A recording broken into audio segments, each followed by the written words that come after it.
जो पुरुष श्रद्धा और भक्ति के साथ इस चरित्र का श्रवण करेगा, कथन करेगा, वो कोई कैसा भी पापी क्यों न हो कभी नरक नहीं जा सकता। यमराज के दूत तो आंख उठाकर भी उसकी ओर नहीं देख सकते। उस पुरुष का जीवन चाहे कितना पापमय रहा हो, जो भगवान नाम उच्चारण करेगा, इस चरित्र को सुनेगा, वो निश्चित वैकुंठ की प्राप्ति करेगा। परीक्षित देखो, अजामिल जैसे पापी ने मृत्यु के समय पुत्र के बहाने नारायण नाम उच्चारण किया तो उसे वैकुंठ की प्राप्ति हो गई। फिर जो श्रद्धा के साथ भगवान नाम जपते हैं उनको क्यों नहीं भगवत प्राप्ति हो जाएगी। अब तो यमराज के दूत जब भगवान यम के पास पहुंचे तो उनको बड़ा आश्चर्य हुआ, क्योंकि दो भगवत पार्षदों ने यमपास काट दी और उनको वहां से विदा किया। एक तरह से यमराज के दूतों का अपमान ही तो हुआ। तो संयमनी पुरी में जाकर के यमराज के दूतों ने हाथ जोड़ करके कहा, यमदूतों ने कहा, कति संति शास्तारो जीव लोकस्य वै प्रभो त्रैविध्यम कुर्वतः कर्म फलाभिव्यक्ति हेतवा। प्रभो, ये दंड देने वाले कितने स्वामी हैं इस विश्व में? क्योंकि अभी तक तो मैं यही मानता था कि आप ही दंड देने वाले स्वामी हैं। संसार के जीव 3 प्रकार के पाप कर्म करते हैं। निषिद्ध, मनमानी, वासना से प्रेरित, इन सबको हम नरक लाते हैं। कोई पुण्य कर्म करता है तो देवलोक जाता है, कोई मिश्रित कर्म करता है पाप पुण्य तो मनुष्य लोक जाता है। हम ये मनमानी वासनाकृत पाप करने वालों को यहां जबरदस्ती लाते हैं और दंड देते हैं। प्रभु, लेकिन दंड देने वाला शासक तो केवल आप ही है। अगर और कोई दंड देने वाला शासक होगा तो फिर व्यवस्था ठीक नहीं बन पाएगी। प्रभु, ये क्या हुआ कि मैं जैसे इस पापी को बांध कर ला रहा था तो 2 देवेश्वर प्रकट हो गए और उन्होंने यमपास काट दिया और हमको डांट लगाई। संसार में कितने नियामक हैं, कितने ईश्वर हैं, कितने स्वामी हैं। उन सिद्धों ने आपकी मर्यादा का उल्लंघन किया, यमपास काट दी। प्रभु, आपका उल्लंघन कर सके कोई ऐसा त्रिभुवन में नहीं है। मैं उस पापी को यातना गृह की ओर ले जा रहा था, उन्होंने बलपूर्वक मुझे रोक लिया। मैं ये जानना चाहता हूं कि क्या आप अधिकारी हैं या आपसे भी बढ़कर कोई अधिकारी है? यमराज से यमदूतों ने ऐसा प्रश्न किया।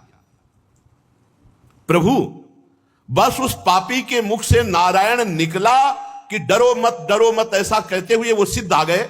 वो कौन है? जब देव शिरोमणि प्रजाशासक दंडपाणी भगवान यमराज से यम के दूतों ने ऐसा प्रश्न किया तो यमराज ने कहा, दूतों, तुम तो केवल मुझे ही अपना स्वामी मानते हो, लेकिन मेरे भी स्वामी हैं जो चराचर जगत के स्वामी हैं। ये संपूर्ण जगत सूत में वस्त्र के समान ओतप्रोत है। जैसे पूरे वस्त्र में सूत ही सूत है, ऐसे ही पूरा जगत भगवत स्वरूप ही है। उन्हीं भगवान के अंश से ब्रह्मा जगत का सृजन करते हैं, उन्हीं भगवान के अंश से विष्णु पालन करते हैं, उन्हीं भगवान के अंश से शंकर जी इसका संहार करते हैं। ये उत्पत्ति, स्थिति, प्रलय, ये 3 रूप धारण किए हुए वही भगवान हैं, ब्रह्मा, विष्णु और महेश। और हम सब उसी प्रभु के अधीन हैं। मेरे प्यारे दूतों, वो जगदीश्वर भगवान श्री हरि सबको ऐसे अधीन रखते हैं जैसे किसान नाथ से बांधकर बैल को अधीन रखता है।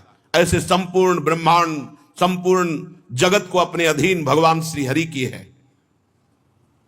हम सब भयभीत रहते हैं उन्हीं प्रभु से कि कहीं कोई त्रुटि ना हो जाए, कहीं कोई अपराध ना बन जाए।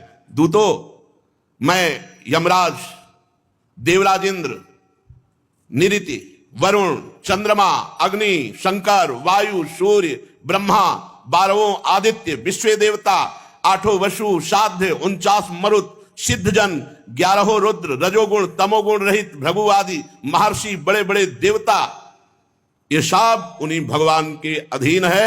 और कोई ये नहीं जान सकता कि भगवान कब क्या करना चाहते हैं। दूतों, जब ये ईश्वर कोटि के जन नहीं जान पाते तो औरों की तो बात ही क्या है। सबके अंतःकरण में भगवान सूक्ष्म रूप से विराजमान है। एक भक्त ने प्रश्न किया था एकांतिक में कि भगवान कहते हैं यहीं विराजमान है तो हैं कहां, हमें तो नहीं दिखाई देते। तो दूध में घी विराजमान है कहां, दिखाओ। बोले रुको, प्रक्रिया करेंगे, दूध को औटाएंगे, दही बनाएंगे, मंथन करेंगे, मक्खन निकलेगा, फिर घी निकलेगा। हाँ, तो ऐसे ही प्रक्रिया से भगवान स्थूल सूक्ष्म कारण तीनों शरीरों का बात करके अचिंत शक्ति महाप्रभु के चिंतन में जो तन्मय है, तो वहीं हृदय में ही भगवान का अनुभव हो जाता है। जैसे मेहंदी के रेसे रेसे में लालिमा है, लेकिन आप चीर कर देख लो कहीं लाली दिखाई दे। प्रक्रिया है, प्रक्रिया करोगे तो हाथ में रखकर 30-40 मिनट बाद धो के देखो, लाल हो जाएगा। ऐसे ही परमात्मा सर्वत्र विराजमान है।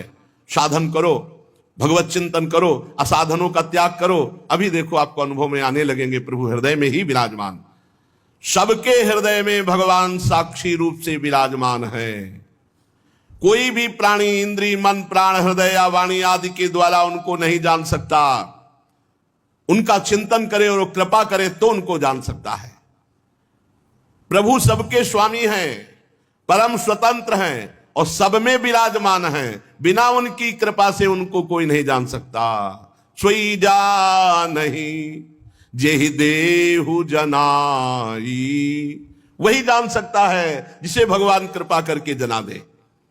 यमदूतो उन्हीं मायापति पुरुषोत्तम भगवान श्री हरि के दूत परम मनोहर रूप गुण संपन्न स्वभाव संपन्न महामहिमा में विचरण करते रहते हैं। अगर कोई भी भगवान नाम जापक है और उसको कोई कष्ट देना चाहे तो भगवान के पार्षद गुप्त रूप से विचरण करते रहते, तत्काल उनकी रक्षा करते हैं। अलौकिक पार्षदों का दर्शन बड़ा दुर्लभ है। वे भगवान के भक्त जनों को उनके शत्रुओं से, मुझ यमराज से, अग्नि आदि भारी भारी विपत्तियों से सुरक्षित रखते हैं। भगवान के पार्षद स्वयं भगवान ने धर्म की मर्यादा का निर्माण किया है। ना तो कोई ऋषि जानते हैं, ना कोई देवता, ना सिद्धगण, पूर्ण तो भगवान ही जानते हैं। ऐसी स्थिति में कोई मनुष्य विद्याधर चारण असुर आदि भगवान को कैसे जान सकते हैं? भगवान के द्वारा स्थापित सूक्ष्म धर्म को कैसे जान सकते हैं? भगवान के द्वारा जो भागवत परम धर्म है वो अत्यंत शुद्ध और गोपनीय है। वो वही जान पाता है जिसे भगवान जनाते हैं। जो जान लेता है वो भगवान का स्वरूप हो जाता है। जानत तुम्हें तुम्हें हो जाई, वो साक्षात भगवत स्वरूप हो जाता है। हम 12 व्यक्ति हैं जो भागवत धर्म का रहस्य जानते हैं। ब्रह्मा जी, देव ऋषि नारद, देवाधिदेव भगवान शंकर, सनत कुमार, कपिल देव जी, स्वयंभू मनु, प्रहलाद, जनक, भीष्म पितामह, महाभागवत बलि, सुखदेव जी और मैं धर्मराज।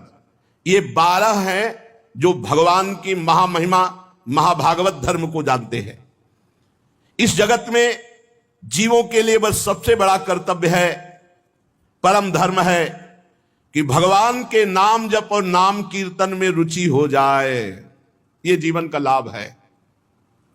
नाम जप नाम कीर्तन आदि उपायों के द्वारा भगवान के चरणों की भावमयी भक्ति को प्राप्त कर ले। प्रिय दूतो, भगवान के नाम की महिमा तुमने देखी। अजामिल जैसा पापी एक बार मरते समय अपने पुत्र के बहाने नारायण नाम उच्चारण किया तो भगवान के पार्षद आ गए और मृत्यु पाश को काट दिया। जो भगवान के भाव में भर करके चरित्र सुनते हैं, भगवान की लीला गायन करते हैं, भाव में भरकर नाम जप करते हैं, नाम कीर्तन करते हैं, इससे संपूर्ण अपराधों और पापों का नाश हो जाता है। और इतना ही फल नहीं है, वो भगवान के प्रेम को प्राप्त होता है। ये अत्यंत पापी अजामिल मरने के समय चंचल चित्त से, पुत्र भाव से भगवान नाम उच्चारण किया तो नामाभास मात्र से सारे पाप नष्ट हो गए और उसे भगवान की प्राप्ति हुई। हे दूतो, बड़े बड़े विद्वानों की बुद्धि भगवान की माया से मोहित रहती है।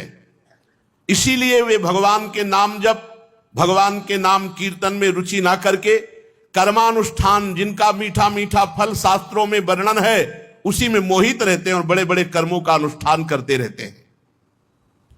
वो महामहिम भगवान के नाम में प्रीति नहीं कर पाते। ये देखो कितनी विचित्र भगवान की माया है कि विद्वान होते हुए भी वो भगवान के नाम में प्रीति नहीं कर पाते। भगवान के नाम में प्रीति होना सबसे बड़ा कठिन कार्य है। ये काम कर लिया तो विश्व में कोई भी ऐसा कार्य नहीं जो आप कर ना सके। काम, क्रोध, लोभ, मोह, मद, मत्सर सब पर विजय नाम जापक ही कर पाता है। जितना नाम जप करोगे उतने बलवान होते जाओगे आंतरिक। बड़े खेद की बात है कि सब शास्त्रों का ज्ञान होने पर भी भगवान की माया से मोहित होकर बड़े बड़े सकाम कर्मों का अनुष्ठान करते रहते हैं। भगवान नाम में प्रीति नहीं, भगवान नाम कीर्तन नाम जप में रुचि नहीं।